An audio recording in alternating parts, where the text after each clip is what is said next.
Hey there, Chief Meteorologist Matt Lawpon. You're watching Mississippi Live Weather this morning. I appreciate you coming on with us. We very much appreciate the folks at the American Red Cross for coming on as well here in a moment. We know that recovery continued overnight. We do have reports now in, unfortunately, of another fatality, this time in Alcorn County. Don't have a lot of information on that now, but we will be releasing that as that comes in, unfortunately, as this storm has taken another life. We obviously, as you can see, the picture still coming in this morning behind me, and it's still the bent trees. It's all the issues, and power outages are still going to continue to be a problem with these very cold temperatures the next few days we have going forward. With me here is Casey Grist with the American Red Cross North Mississippi Executive Director. Thank you so much for joining us on Mississippi Live this morning. I know that you guys have been busy the last few days, trying to help folks out. What can you tell me about your efforts? Thank you so much, Matt. Appreciate the opportunity. This is what the Red Cross does. We respond to disasters and do our very best to, reach out to people and provide help where needed. And as you can imagine, this has been a challenging response. Um, Number one, it's not something that any of us do very often, but the inability to get into communities where people need us is a challenge, and it's one that is of course very frustrating to us because we want to provide help and support. But in some communities, we have been able to work and get resources in there. We do have an active shelter open over in Cleveland, Mississippi, and then we do have one here in Tupelo that yesterday was moved from the Cadence Arena to the Link Center. At that shelter, we're serving right now about 30 clients, and we're providing obviously a warm place to stay. We're providing meals, and any other necessities that they need at this point. Our team is staying in touch with local officials throughout North Mississippi to determine when roads are passable and when we can be able to get in and provide additional support.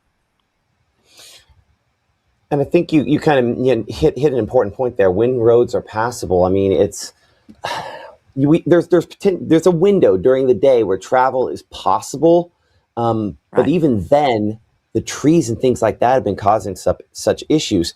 Have you been able to make all the people that have reached out to you through various channels? Have you been able to get to those people at this point?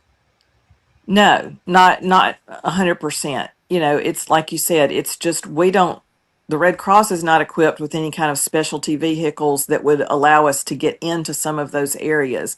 Now, in some cases, we worked with officials, ahead of the storm and were able to pre-position cots and blankets and some shelf stable meals and those kinds of things. So there are communities where you may not see the Red Cross per se, but our materials and things were able to get in. Um, I have heard yesterday that hopefully, I know in a couple of cases there are local emergency managers and different officials who are going to be coming here. They feel like they can travel, whereas we may not be able to get to them, and they're going to be picking up some resources and things to take back. We're working on trying to get shelters open, in some of the hardest hit areas. It's just a struggle to get there, so that we can do it. We were talking, I think, Tippah County Emergency Manager. I think you'll have one, I believe, there at the fairgrounds that they're trying to get in place today. I think Trying to you get mentioned open. that. Yep. Looks like we're going to get that done today. Okay, that's great to hear. I know that they're people are cold, people are concerned, at home. I see someone saying, morning power and water still out, so cold. Um, it's part of what we're trying to do with this is provide information and hope at the same time, because Sure. we will get people closer to those people that are trapped, but it's taking time, right? Yeah, and I would say, especially if there are emergency type needs, like you mentioned this morning. I mean, we continue to hear of the fatalities, and of course, no one wants those kinds of things to happen. Um, if there are emergency type needs, there is a vulnerable adult that, requires power because they need oxygen or medical equipment or, there's an elderly person, I would encourage them, to reach out locally to their authorities, but also to call the National Red Cross number, which is 1-800 Red Cross, and report that. Um, I can't promise that we would be able to get to that person, but at least someone would know, and we would work with partner agencies, to try to get help to someone. I think that's one of the important things. You guys have these interconnections. It's one thing, Correct. and I'm not going to point this back to 9/11, but like it was just such an emphasis. I remember after 9/11 that these agencies all need to have stakeholders that know one another. And I think this is one of the benefit of this is somebody calls the wrong person. We now, I think, have a better idea of how you get the right person in that instance. Is that a fair statement? Yes, absolutely. And of course, I mean, the Red Cross is a global organization. And so our reach, goes far beyond North Mississippi. And we have national partners that we can call on. And, from that national hotline, we're able to reach out, and hopefully get someone that can provide assistance if we can't. Um, yeah, I see someone behind the scenes here saying last night was scary cold. How would someone know if it is too cold? And I know obviously nobody wants to be cold, but one of the comments in talking to different officials, yeah, that has come up is that if you think your life's in danger, you call 911. Whether it's a gunman trying to get in your house or cold air that you think will freeze you to death. How does somebody know that they've reach that last threshold? I mean, I know this isn't necessarily a doctor situation, but you've probably talked to people that have escaped within a hair of losing their life. Is there any way to know that like this is the end? We need something more. I would say number one, don't wait that long. Yeah, Don't don't wait till it's that point, because again, you're dealing with even ambulances and things like that that will struggle to get to you. Um, we have put out information on, what to look for in terms of frostbite and that kind of thing. But I think anytime you're feeling, you know, I think headaches are a something to think about. Drowsiness that's unusual, sort of that shutdown syndrome kind of, feeling. And that's hard to know because I mean we're all kind of feeling that, you know, in this time frame right now. But I think that just paying attention to anything with your own health that is not normal, and that you feel like could be a problem, I would say better safe than sorry. yeah, I agree. But yeah, I think sometimes people just need to hear that again because this is an experience that not many folks have had before, right? And because of Correct. that, uh, we never think that we're the one that freezes to death, right? It's somebody else. That's right. Uh, so it's just like getting the idea that like, no, that is a realistic possibility for Mississippians in this storm, unfortunately. We have these sky camps. I'll put one behind, and you mentioned Cleveland, and we have a camera there in Cleveland. Um, it's been frozen over with this exact shot for days. That means, a fairly decent sized city still without power. And there's a lot of those out there where you think, Right. okay, it's one thing for it to be 20 miles out in the country. I'm in the city. It's going to be back and fine. Now you have a grouping of people. Yeah, well, what is the like capacity of some of these shelters? And do you worry that you might surpass that? And I guess you obviously have contingency plans, secondary, third tier shelters as well, I'm sure.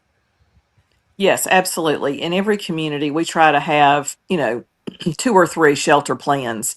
And we don't just have them in one location. We have them in different locations because obviously, in any kind of storm, if it were a tornado or something, that tornado might hit, the shelter where we had planned. So we do have contingency plans in place, just like yesterday here in Tupelo when we had to move because the heat went out. And that's not anybody's fault. That's just something that happens, but it doesn't do much good to have a warming shelter when there's no heat.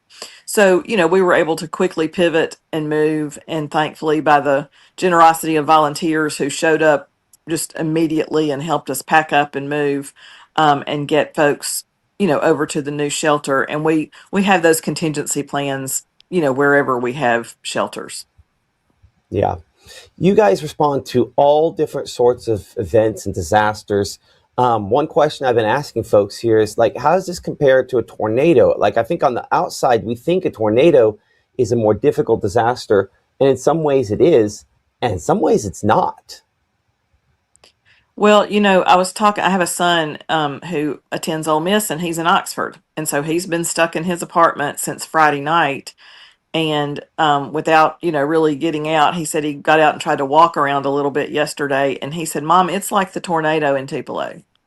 He said, that's what it reminds me of. So it's interesting that you say that because he said, with trees down everywhere and no power and people just kind of not knowing what to do, he said, there are trees on cars and trees on houses and, of course, trees across roads. And he said, it reminds me of how, the tornado looked in Tupelo. It's just frozen instead of not. Yeah, yeah. I mean, it's and with a tornado, you usually have a defined path. You're usually able to get the power Yeah. on in parts of a community around it and get people to places. I mean, your safest place, if you're in a highly affected rural area, might be 10, 12 miles away through the tornado like debris. That's just not something you have out of a tornado. Um, and trying to navigate that in the cold, which Mississippians, I mean, I'm not saying anything anybody didn't know here. We're not as resilient to the cold as some other parts of the country. Sure. It's these layered threats. We have a couple of staff here with the Red Cross that have formerly lived other places. One, in fact, our disaster program manager, Michael Wiley, has moved down to this area, but he's originally from Buffalo, New York. And so the first couple of days, he was sort of, making fun of us and, oh, come on, toughen up, y'all. This is nothing. By yesterday, he was like, okay, this is cold. This really is cold. And, so you're right. We're not, our tolerance level is pretty low in terms of what we like to deal with in the cold in Mississippi. But, throughout this whole thing, just the devastation of it all is what's so hard. It is. This is going to be a sustained recovery effort. I've also been asking everyone this question: were you here in '94? Oh, yes. I have very vivid So memories of 94. I'm guessing you weren't in this position at that point. Can you tell us a little about your '94 story? Yeah, I was actually I was I was a fully grown adult and was working here. And one of the things I remember, I was talking to my family about this the other day that my sister-in-law called me. She was tied up with something and she had small children at home. I mean, they were old enough to be at home by themselves, but the cracking of the limbs, that's what I remember most of all. And it sounded like gunshots and her kids were scared. And she called me and said, "Will you go over and stay with kids?" She lives down in the Belvedere area. So it's kind of, Mhm. down in Oh, a yeah. hole and the lots of trees. And we went over and just, kind of hunkered down. And, but yeah, I mean, I remember, just of course, at that point, Tupelo was hit much harder. Yeah. Tupelo was a little more like our neighbors around us. And I think that I remember being without power for more than a week. Um, it's what it seemed like anyway. I don't know exactly how long it was, but I know it was quite a while. It was long enough, right? Yes, Man. So, to kind of recap here for a moment, if folks need help, you have some numbers on there. That I believe is your cell phone number, and you can it is. get them connected. I think to the right channels, hopefully. Um, I'm showing some traffic cameras here, and I think maybe one of the keys is I look at these cameras in Saltillo, again, north side Tupelo there. Main roads in some cases are very passable. There are other parts of the state where they're not. I mean, I heard from somebody talk about 50 parts of 55 that are still rough as of yesterday. Kind of chuckled when we brought up, the governor's or not the MDOT manager's comments that the roads are all good. It's like main roads in some cases are kind of rough.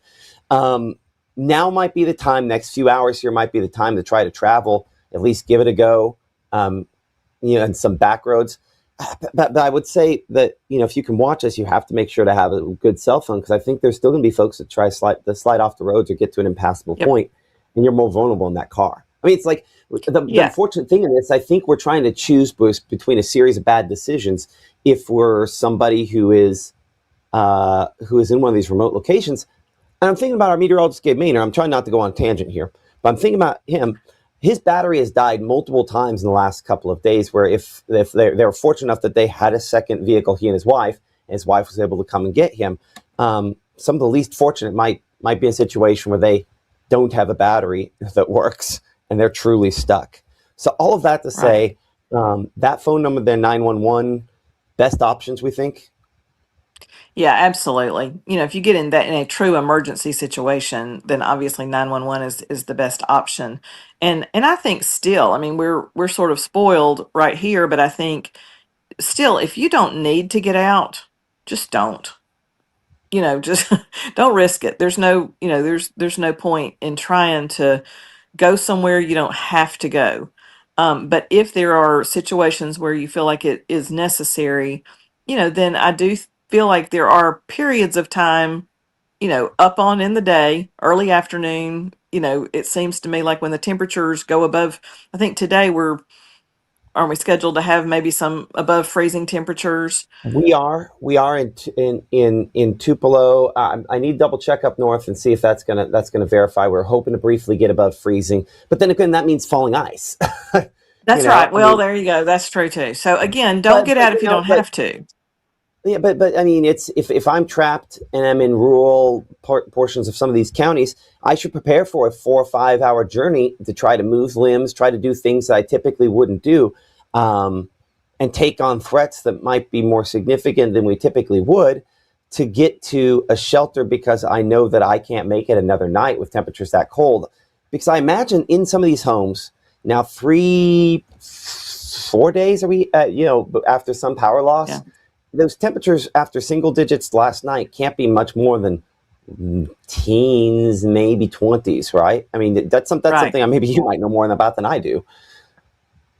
Yeah, I can't imagine. And I think that you hit on a good point. If you are going to try to go somewhere, go ahead and take the few extra minutes to prepare and put some things in your car. Put some water in the car, put a couple of blankets, extra battery for your phone, things like that. Go ahead and be prepared that if something happened, you're not going to freeze in your car. Yeah. One of the people I noticed in the YouTube chat that was, and it sent chills down my spine a second ago. They mentioned that that they were going to get off of there because the battery was going to die. That's clearly a person that is now trapped, throwing on Mm. the phone, trying to get some information, turning it off. Mentioned that they were very very cold last night. That's a scary thought, and those people are out there, and so our prayers are with them. Casey Absolutely. Grist, of course, Executive Director, American Red Cross here in North Mississippi. Thank you so much for joining us here. Whoop, didn't mean to take you all the way. Hold on, I'm gonna bring it back. Wrong click there. Okay. Any kind of final thoughts that you want to kind of pass along to folks at home? I don't think so, Matt. I appreciate all that you're doing and all that, of course, everyone across our area has been doing to help, whether it's with information or certainly our linemen and folks like that who are working 24/7, the volunteers who have been out helping to feed people and shelter folks. So, this is what we do in Mississippi. We come together and we help our neighbors, and that's what it's all about. I know it's been a lot of long, hard days and nights forward, and we've got many more to go. Thank you so much. If there's anything we could do, just let us know. Thank you. Okay, we'll go ahead and wrap things up here. I'm probably going to restart a new live stream here in just a moment because we're going to try to talk to the folks over at the Mississippi Department of Transportation here in a minute. So I'm going to shut this one down. We'll probably reboot it for that here in just a minute. Trying to get a little more information on some of those roads, especially in the northwest part of the state. But from all of us here at Mississippi Live Weather, I'm Chief Meteorologist Matt Lawpon reporting. Next live broadcast here in a few minutes, our typical daily live broadcast 5, 6, 10, and 6:37, 7:30 a.m.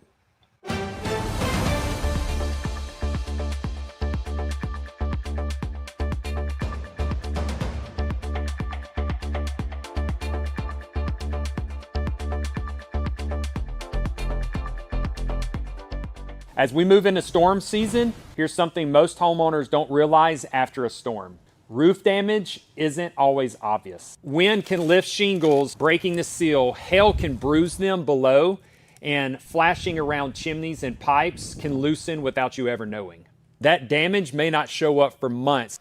If your area has strong wind or hail, a professional inspection will help bring you clarity before small damage turns into bigger problems.